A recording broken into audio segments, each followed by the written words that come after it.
Welcome to the latest edition of On Sheridan. I'm Gabby Mendoza. And I'm Brett Griffith. Making headlines today, BC police search for suspects in an RCMP officer shooting, premiers meet to discuss new pipeline plans, and new reports show Canadians are sitting in more debt. But first, Toronto police are searching for two males in connection to a home invasion in Markham where a 51-year-old woman was tied up and held hostage overnight.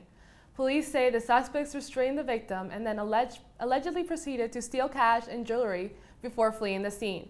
Both suspects are described as white with scarves covering their faces. RCMP officers in Kamloops, BC are searching for suspects after a police officer was shot early this morning. Police say there was an exchange of gunfire around 4 a.m. this morning, leaving the officer wounded. The officer was rushed to Royal Inland Hospital with serious injuries and is undergoing surgery. Police are looking for a 1998 white four-door Chrysler Intrepid. This comes as the RCMP also deals with an internal harassment suit. Ontario Premier Kathleen Wynne and Alberta Premier Jim Prentice met today in Alberta to discuss the proposed oil sands pipeline set to run through the provinces. Ontario and Quebec have set out 7 principles for the $12 billion pipeline project, which would carry crude oil to refineries in eastern Canada. The most notable concern is the impact that it would have on the environment. And the H5 avian influenza virus has been detected on 2 poultry farms in Fraser Valley, east of Vancouver. Officials said in a statement that the virus was found at a turkey farm in Abbotsford and a broiler chicken breeding facility in Chilliwack. Testing was conducted on Monday after thousands of birds died at the farms over the weekend. It is not yet known how easily the infection can be spread.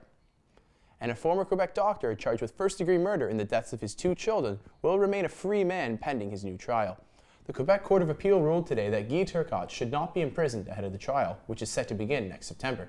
Quebec Superior Court Justice André Vincent granted Turcotte bail a few months ago, saying that he does not represent a danger to society and is entitled to innocence until proven guilty.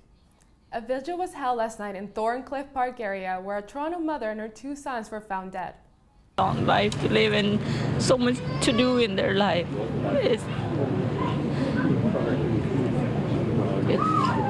We can't imagine that could happen. 43-year-old Sarah Muhammad Abdel and her 2 sons, 13-year-old Ferris and 8-year-old Sane, were found dead in their apartment on Saturday. Over 150 people were at the vigil, most of them quietly holding candles in the snow. Police have said this case is related to the man who fell onto the Don Valley Parkway on the same day, but will not say why the 2 cases are connected. Staff Sergeant Matt Moyer of 53 Division spoke about the cooperation and strength of the community and said they always rise to the challenge.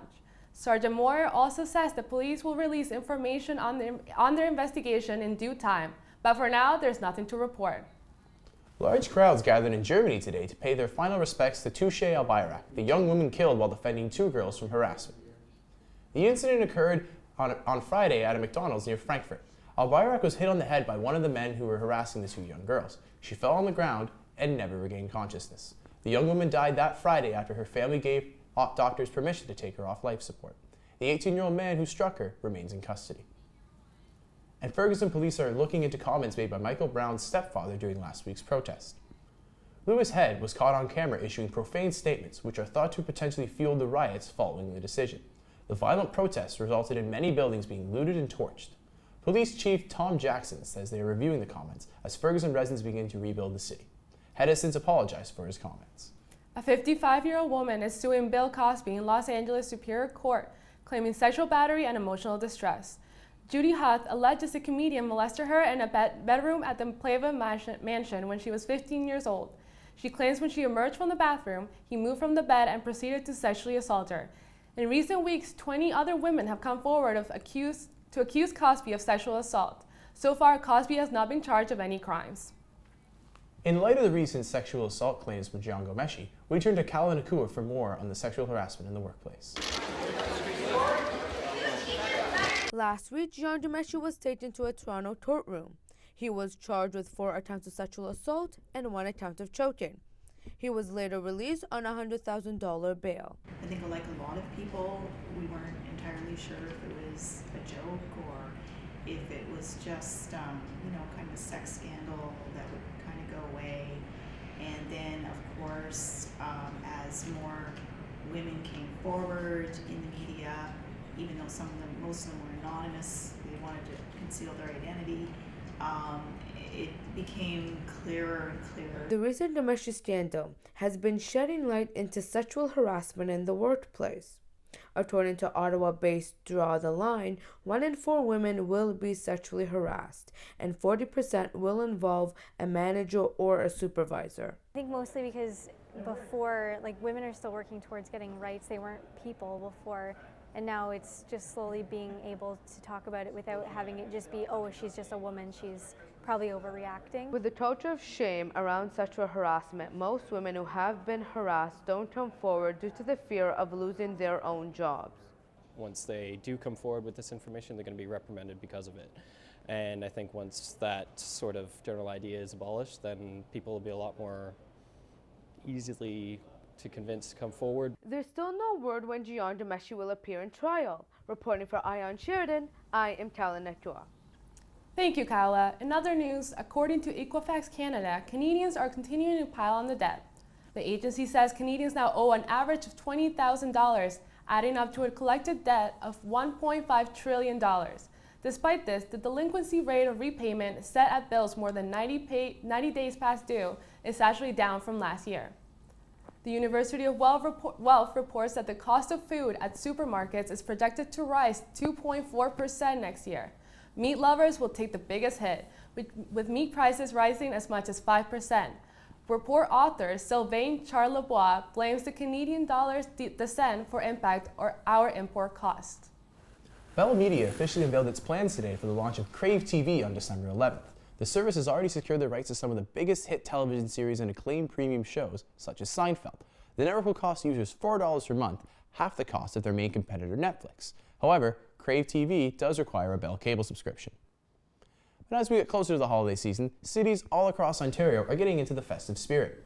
The Burlington Santa Claus Parade is set to go this Sunday, and Santa even swung by Sheridan earlier today. Coming up after the break, we'll touch in with Pierce and Andre for the latest in sports and entertainment. And we'll head outside with the Maine for the weather. We'll be back.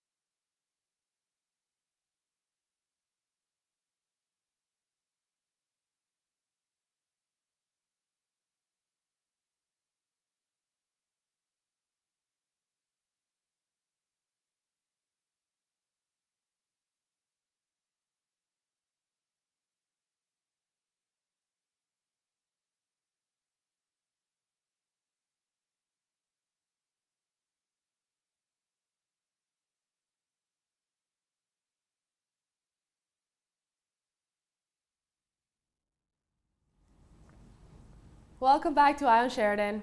Now over to Pierce with the latest in sports. How good was that Leaf game last night, Pierce? Sure was a doozy, Brett. The Leafs continued their hot streak last night in Dallas. Tyler Bozak put one past Kerry Letton in just 27 seconds into the first period, and there was no turning back after that. The Leafs got on the board early and often, beating up on Dallas 5-3. The Raptors were back in business last night as well, laying the smackdown on Sacktown 117-109. Kyle Lowry dropped 27 points and 13 dimes on the Kings as the Dinos retained their first place position in the East. The Raps are back in action tonight against the Utah Jazz at 9.